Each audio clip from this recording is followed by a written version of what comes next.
শহরে থাকেন, জায়গা তো নেই, অভাব সময়েরও, তবু মন চায় ঘরে থাকুক একটু সবুজ। এক্ষেত্রে মুশকিল আসান হয়ে দেখা দিতে পারে স্প্যাথিফেলাম।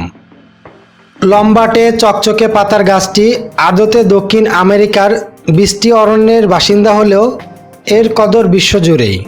গাঢ় সবুজ পাতার সঙ্গে দুপসাদা ফুলের বৈপরীত্যে গাছটি দৃষ্টিনন্দন।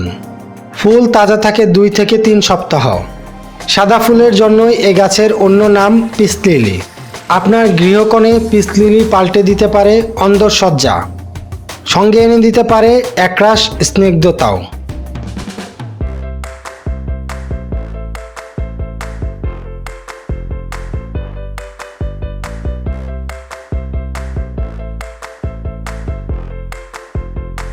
নাসার একটি সমীক্ষায় দেখা গেছে এই গাছ ঘরের ভিতরে রাখলে বিশুদ্ধ থাকে বাতাসও।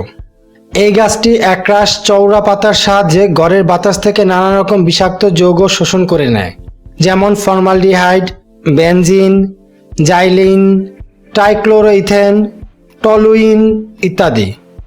আমাদের দেশের জলবায়ুর পক্ষে উপযোগী সেরা 10টি বায়ুশোধক ইনডোর গাছকে বেছে নিলে তার মধ্যে পিস লিলি অবশ্যই থাকবে। পিস লিলির গাছ থেকেই নতুন গাছ পাওয়া যায়।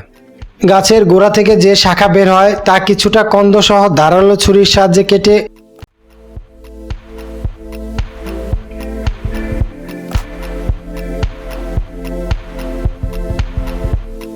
অন্য জায়গায় পুঁতে দিলে নতুন গাছ তৈরি হবে। বীজ থেকেও নতুন গাছ পাওয়া যায়।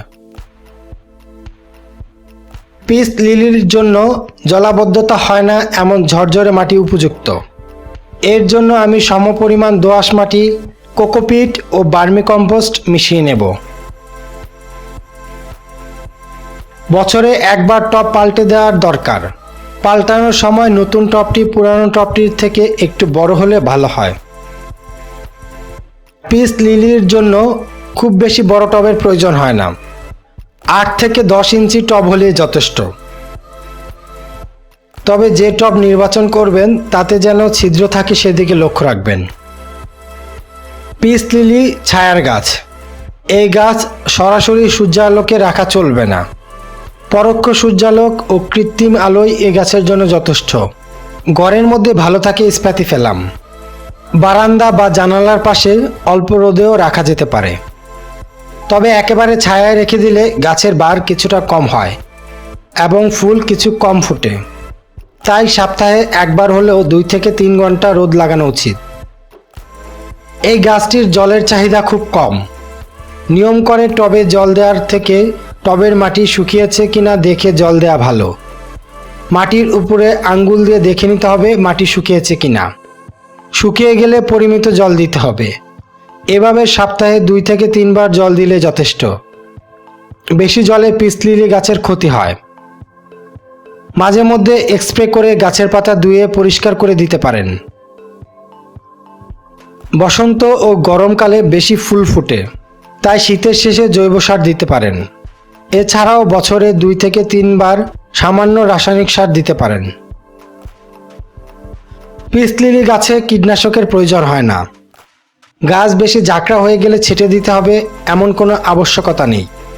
তবে ফুল ফুটে শুকিয়ে যাওয়ার পর গাছের ওই কাণ্ডটি কেটে দেওয়া যেতে পারে। পিস লিলির একটি কাণ্ডে একটিই ফুল ফুটে। ফুল ফুটে শুকিয়ে গেলে সেটি আর ভালো দেখায় না। গাছ ঝিমিয়ে পড়লে বা পাতা খয়েরি হয়ে যেতে থাকলে বুঝতে হবে মাটিতে জল বেশি হয়ে শিকড়ে পচন ধরেছে। সেক্ষেত্রে জল কমিয়ে দিতে হবে এবং পানি নিষ্কাশনের ব্যবস্থা ঠিক করতে হবে। অতিরিক্ত রোদে পাতার রং বিবর্ণ হয়ে যেতে পারে।